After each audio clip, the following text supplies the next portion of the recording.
Capacitor, current, magnetic effect, electromagnetic induction, alternating current, modern physics, optics. इसमें से यहां तक जो बात है वो सिर्फ चार्ज के बेसिस पे होने वाला है, जिसमें से ये वाला चार्ज जब रेस्ट में रहेगा तब का बात है, ये दोनों, और बाकी सभी जब चार्ज मोशन में रहेगा उसका बात है। कुल मिलाकर के चार्ज ही पढ़ने, यहाँ से लेके यहाँ तक के पूरे सेक्शन को कहते हैं इलेक्ट्रोडायनामिक। पूरे फिजिक्स का सबसे इंपॉर्टेंट सेक्शन है एडवांस के पॉइंट ऑफ व्यू से, मेंस के भी पॉइंट ऑफ व्यू से, और एडवांस में बहुत ही मतलब हाई वेटेज रखता है। तो अपन इलेक्ट्रोस्टैट्स से स्टार्ट करेंगे तो पहले हमको चार्ज के बारे में बात करना है। तो आपको चार्ज के बारे में तो थोड़ा सा पता ही होगा, क्या पता है बताओ तो, चार्ज के बारे में क्या पता है? जो पता है बताओ। चार्ज दो प्रकार के होते हैं, पॉजिटिव और नेगेटिव। दुनिया में जो भी कुछ बना हुआ है वो चार्ज से ही बना हुआ है। और लो भाई रुको ना, ये लिखने की कोई बात है।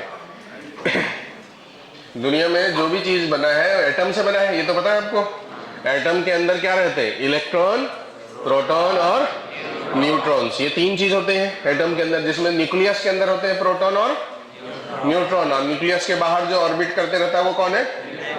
इलेक्ट्रॉन है। तो सभी चीजें एटम से बना है, एटम से ही कंपाउंड बने, कंपाउंड से ही हम लोग बने हैं, बराबर है। तो हम लोगों का जो बेसिक चीज है वो हो गया बिल्डिंग ब्लॉक, वो एटम।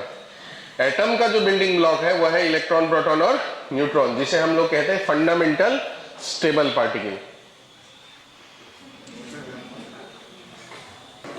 हाँ, हम चार्ज के बारे में बात कर रहे थे। तो सभी चीजें किस बना है? एटम से। एटम के अंदर जो तीन फंडामेंटल पार्टिकल्स है वो कौन है? इलेक्ट्रॉन, प्रोटॉन और न्यूट्रॉन, जो कि फंडामेंटल पार्टिकल्स कहलाते हैं, बराबर, जो सबसे स्टेबल पार्टिकल है। ऐसा किसने बताया था? मैं बता रहा हूं।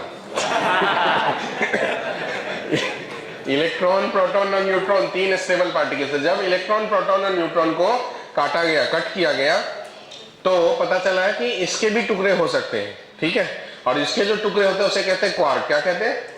क्वार्क कहते हैं। तो दो प्रकार के क्वार्क होते हैं, पॉजिटिव क्वार्क और नेगेटिव क्वार्क। पॉजिटिव क्वार्क और नेगेटिव क्वार्क के ही कॉम्बिनेशन से प्रोटॉन बना है, उसी के कॉम्बिनेशन से न्यूट्रॉन बना है, और उसी के कॉम्बिनेशन से इलेक्ट्रॉन बना है। तो इलेक्ट्रॉन भी क्वार्क से बना है, प्रोटॉन भी क्वार्क से बना है, और न्यूट्रॉन भी क्वार्क से बना है। जब पॉजिटिव और नेगेटिव क्वार्क मिलते हैं तो न्यूट्रॉन बन जाते हैं। न्यूट्रल है न्यूट्रॉन, जिसमें चार्ज नहीं होते। और जब पॉजिटिव क्वार्क मिलते हैं तो उससे प्रोटॉन बनता है, और जब नेगेटिव क्वार्क मिलते हैं उससे इलेक्ट्रॉन बनता है, ठीक है। तो सबके अंदर पॉजिटिव और नेगेटिव क्वार्क होते हैं। बस क्वार्क का प्रॉब्लम यह है कि वो हाईली अनस्टेबल है। मतलब अगर आपको पूछा जाएगा स्मॉलेस्ट स्टेबल पार्टिकल कौन है, तो आप बोलेंगे इलेक्ट्रॉन, प्रोटॉन और न्यूट्रॉन। और आपको पूछा जाएगा कि स्मॉलेस्ट पार्टिकल कौन है, तो आंसर क्या है? क्वार्क। पर वो स्टेबल नहीं है, इसलिए हम उसको ज्यादा कंसीडर नहीं करते।